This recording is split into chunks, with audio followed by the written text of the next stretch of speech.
Em 1670, ele recebeu um convite. A gente não sabe se são 4 ou 5 homens, um pequeno grupo de homens que tinham alguma instrução teológica.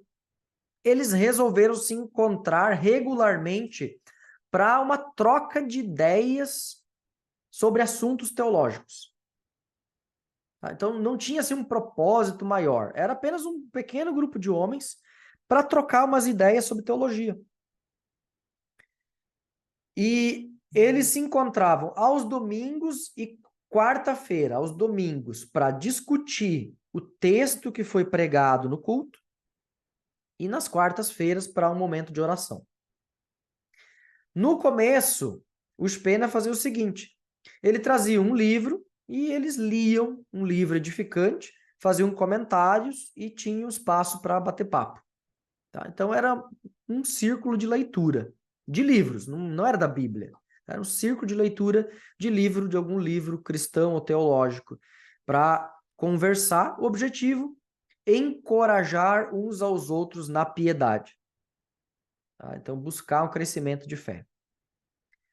Então, Spener nunca pensou em organizar isso, ou tornar isso um movimento, ou fazer disso um programa, diferente da confirmação, ou das pregações dos textos bíblicos, onde ele tinha um propósito. Aqui ele não teve um propósito. Isso aconteceu.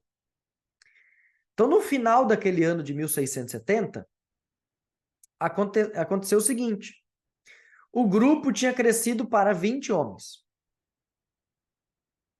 Tá? O grupo cresceu para 20 homens. E, gradualmente, mais pessoas simples e não instruídas participavam do grupo do que pessoas teologicamente instruídas. E aí, quando isso acontece, você precisa se perguntar, como é que eu vou fazer? Se antes eu tinha 4, 5 pessoas que sabem ler, que têm acesso a livros, a gente pode discutir teologia, como é que eu vou fazer isso com um grupo de 20 pessoas que mal sabem ler? O que eu vou fazer com esse povo? Então, em 1674, ele percebe a necessidade de substituir a leitura de livros por um estudo dirigido de textos bíblicos. Porque isso seria mais acessível às pessoas simples.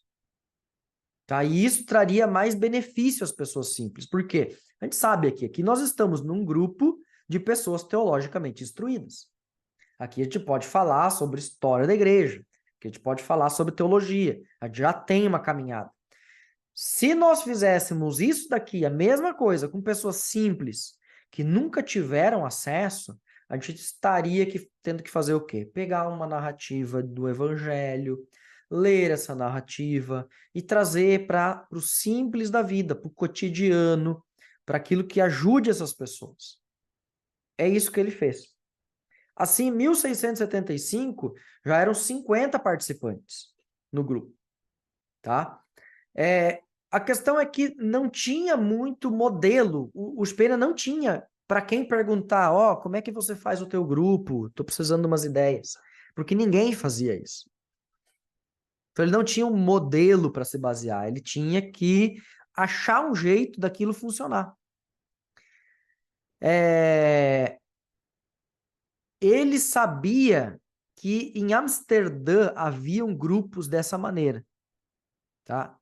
Então ele, de alguma maneira, procurou inspiração nesses grupos lá de Amsterdã para criar, para retrabalhar a ideia de grupos aqui. Mas esses grupos cresceram, tá? Rapidamente, nos anos subsequentes, ele vai deixar Frankfurt em 1686, então nos próximos 10 anos de trabalho dele, aproximadamente desses 15 mil luteranos, aproximadamente 2.000 estavam em pequenos grupos. Então você imagina o que aconteceu nessa cidade, que de 15 mil membros da igreja, 2.000 participavam em grupos. Assim. Significa que ele botou Bíblia e teologia na boca do povo. E você sabe que quando isso acontece, as coisas na igreja mudam, né? Porque as pessoas vão querer viver assim. O que acontece é que nem todos os seus colegas de ministério estavam contentes com isto, porque nem todos os seus colegas queriam mais trabalho, né? Queriam uma comunidade instruída. Então ele começou a enfrentar oposição muito séria. Claro que, em grande medida, também a gente tem que levar em conta que pessoas instruídas se tornam mais críticas.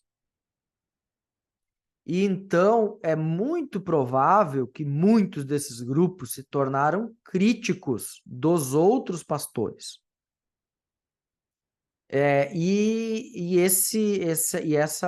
Isso acaba, né, criando favoritismo, acaba criando sentimento de, ó, os pena é bom, os outros não são, e isso também mina o trabalho, tá? Então tem que levar em conta isso. Ao mesmo tempo que é muito positivo tudo que aconteceu, também tem o seu lado complicado, né, esse pensamento faccioso, né? De grupos que se acham às vezes melhores do que os outros. Então, isso também é um perigo que pode acontecer.